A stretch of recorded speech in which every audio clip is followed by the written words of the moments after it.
Buenas tardes. Buenas tardes. El tema de hoy es el cálculo de la inflación. La inflación es un tema que es importantísimo para todo el conjunto de la economía. Su cálculo también es importantísimo, ya que influye en otras variables como las tasas de interés, el tipo de cambio, el ahorro, la inversión, y al final el comportamiento de esta variable se traduce en las tasas de crecimiento del país. El objetivo es identificar los criterios para calcular la inflación en general, porque digamos que las autoridades económicas normalmente cuando calculan la inflación toman algunas variables que son importantes para ella. Nosotros vamos a calcular la inflación de forma general. Para Banco de México, para INEGI, se toman en cuenta varios criterios para medir la tendencia de la inflación. Nosotros podemos ver, el objetivo es identificar justamente estos criterios. El concepto de la inflación es el incremento generalizado y sostenido de los precios de los diferentes bienes y servicios que componen la canasta básica. Pero nosotros debemos incorporar una variable extra que son los salarios. Normalmente los libros de economía conceptualizan a la inflación como el incremento generalizado y sostenido de los precios, pero normalmente no incluyen el salario, que también es el precio de un servicio, que en este caso pues, es el trabajo. Y lo que nosotros normalmente observamos es que el precio de los bienes y servicios varía más que el valor del salario. Por ejemplo, podemos ver productos como el jitomate, el aguacate, el limón, la gasolina, que crecen más que proporcionalmente que los salarios. Entonces, la metodología que se utiliza es medir el comportamiento de los precios de los productos que componen la canasta básica.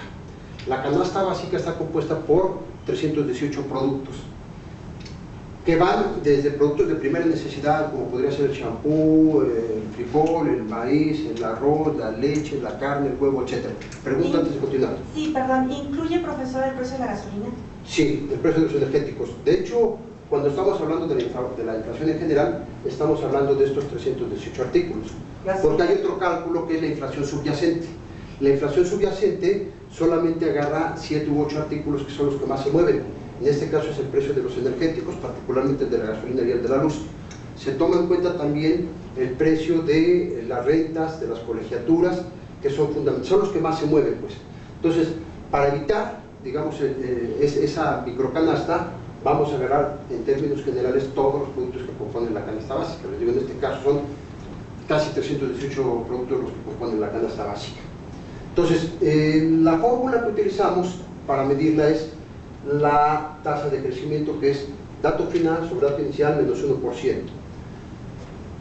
Vamos a suponer que en el año 2014 la suma de precios de los productos que componen la canasta básica registró una cantidad de 3.450 pesos. Para el siguiente año, los mismos precios de los bienes y servicios que nosotros estamos midiendo tuvo el comportamiento de 3.462 pesos. Si estos datos los sustituimos en nuestra fórmula, vamos a ver que la tasa de crecimiento de la inflación tuvo un comportamiento del 0.34%. ¿Cómo se interpreta? La inflación en México en 2015 respecto a 2014 registró un incremento del 0.34%. Podemos concluir que la inflación, en este caso para el país en cuestión, tiene un comportamiento moderado, lo que significa que la economía en su conjunto tiene una estabilidad de precios. ¿Cuál es la importancia de medir este comportamiento? Cuando nosotros vemos que hay estabilidad de precios, las diferentes variables que componen la economía también pueden tener estabilidad, particularmente las tasas de interés, que están en relación íntima con la inflación. ¿Cuáles son los factores que determinan la inflación? Factores como el salario, como los precios de las materias primas que componen el proceso productivo, las tasas de interés, el ahorro, la inversión, son variables que determinan a la inflación. Y la relación que esta tiene con otras variables es clave.